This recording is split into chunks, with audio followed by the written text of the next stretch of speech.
자본주의 사회에서 물질적으로 풍요로운 삶을 살기 위해서는 돈이 필요합니다. 하지만 정당하고 합법적인 경제 활동이 아닌 부정한 방법으로 돈을 버는 사람들이 있는데요.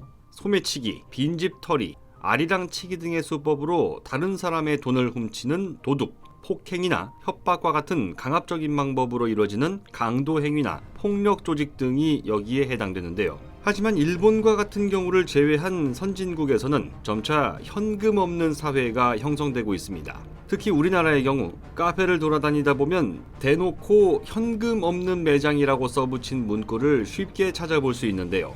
도둑이 들어도 털어갈 현금이 없다는 얘기입니다. 게다가 우리나라 국민들은 이제 현금을 거의 들고 다니지 않습니다. 한국은행이 지난 2019년 발표한 2018년도 경제주체별 화폐 사용 행태 조사 결과 자료를 보면 1인당 평균 현금 소지량은 7만 8천 원인 것으로 나타났는데요. 우리나라 형법 제333조는 폭행 또는 협박으로 타인의 재물을 강취하거나 기타 재산상의 이익을 취득하거나 제3자로 하여금 이를 취득하게 한 자는 3년 이상의 유기징역에 처한다고 명시하고 있습니다. 다시 말해 형사처벌의 위험을 감수해가며 범행을 저지르기에 7만 8천 원이라는 돈은 굉장히 적은 돈이라는 결론에 도달합니다. 그래서 현대사회의 도둑은 온라인 공간에서 주로 활동하고 있습니다. 이들은 해킹을 통해 다른 사람의 계정을 도용하거나 특정 사이트를 주기적으로 마비시키는 등 피해를 입히며 돈을 요구합니다. 온라인상에서 벌어지는 해킹 범죄는 범행이 이루어지는 물리적 위치를 쉽게 파악할 수 없기 때문에 사건이 일어나지 않도록 예방을 하는 것이 중요한데요. 그럼에도 불구하고 크고 작은 해킹 사건은 지금도 세계 곳곳에서 끊임없이 발생하고 있습니다. 2016년 뉴욕 연방준비은행이 북한 해커에게 털린 국제금융전산망 해킹 사건이 대표적인 사례입니다. 방글라데시 중앙은행에 악성 코드를 심고 접속 정보를 훔쳐낸 건데요. 우리 돈 1150억 원가량의 자금이 도둑맞은 사건이었습니다. 우리나라도 지난 6월 7천여 건의 개인정보가 유출된 서울대병원 해킹 사건이 있었고 심지어 9월에는 고등학생이 교육부 자가진단 앱을 해킹하는 일도 있었는데요.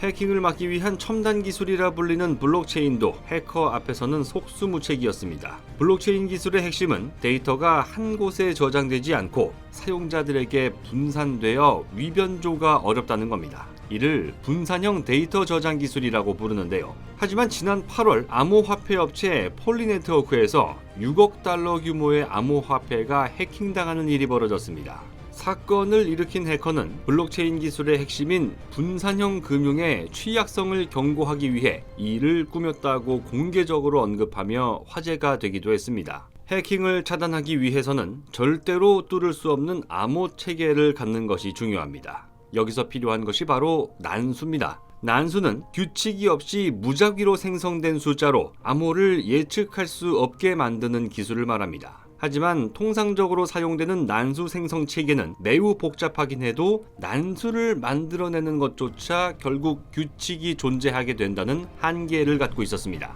그래서 2020년 5월 한국 최대 무선통신기업 SK텔레콤은 일정한 패턴이 없어 예측이 불가능한 빛의 특성을 이용했습니다. 바로 양자 기술을 통한 난수 생성 칩을 세계 최초로 삼성전자 스마트폰에 탑재하기도 했는데요. 그런데 이번에 대한민국이 한 발 더 나아갔습니다. 바로 원자력 기술을 이용한 겁니다. 한국의 원자력 기술은 지난 5월에 있었던 한미 정상회담에서 미국 바이든 대통령도 협력을 논의했을 만큼 세계 최고 수준에 올라 있는데요. 이번에 한국원자력연구원 김종범 박사와 한국전자통신연구원 박경환 박사 공동연구팀은 세계 최초로 베타선을 방출하는 방사성 동위원소 니켈 63을 이용한 초소형 반도체 칩을 개발하는 데 성공했습니다. 이 양자 난수 생성 칩의 크기는 겨우 1.5mm에 불과한데 이미 시제품까지 만든 것으로 전해졌습니다. 니켈 63은 원자력 전지의 에너지원으로 쓰이는 물질입니다. 여기서 뿜어지는 베타선은 우리 몸에 들어오면 소량의 세포를 죽일 수 있기 때문에 의료 현장에서 치료제로 활용되고 있는데요. 에너지량이 작기 때문에 방사선 검출 센서에 영향을 미치지 않고 오랜 시간 동안 매우 빠른 속도로 난수를 만들어낼 수 있습니다. 이번에 국내 연구진이 개발한 난수 생성 칩은 베타선 신호의 간격을 이용해서 난수를 만들어내는 원리인데요. 베타선 신호가 무작위로 발생되기 때문에 다음 숫자를 절대 예측할 수 없는 완벽한 난수를 생성하게 됩니다. 연구팀은 칩의 성능을 극대화시켜 소형 사물 인터넷용 암호 통신 시장 진출을 위한 기술 실용화에 나설 계획입니다.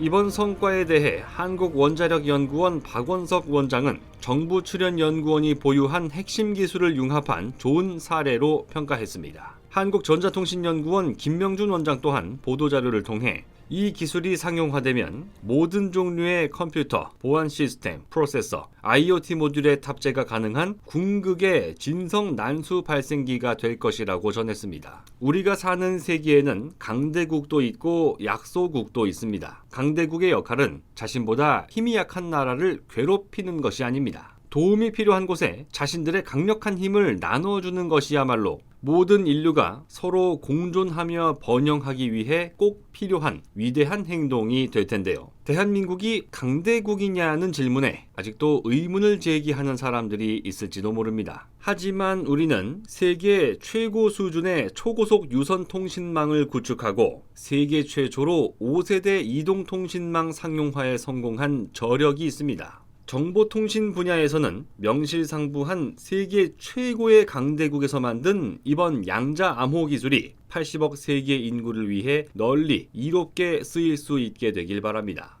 곧 새로운 내용으로 다시 찾아뵙겠습니다. 좋아요 버튼과 구독 버튼을 눌러주시면 더 좋은 내용으로 보답하겠습니다. 감사합니다.